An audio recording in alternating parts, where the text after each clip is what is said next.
लगायत दीपा श्री निरौला, निरुता सिंह, रामचन्द्र अधिकारी, युवराज लामा, लक्ष्मी गिरी आदि लगायतका कलाकारहरू थिए।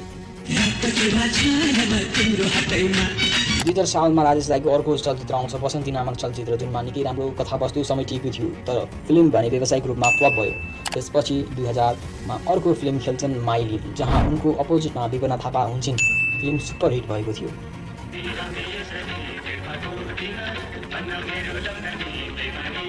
त्यसपछि राजेश हमाल डुगडुगी नामक फिल्ममा अभिनय गर्छन्। यो फिल्ममा अन स्क्रिनमा रुचाएको जोडी राजेश हमाल र करिश्मा आनन्दको जोडी थियो, त्यसैले यो फिल्म सुपरहिट रहेको थियो। त्यसपछि सन् 2000मा राजेश हमालको अर्को चलचित्र आउँछ जिन्दगी नामक चलचित्र।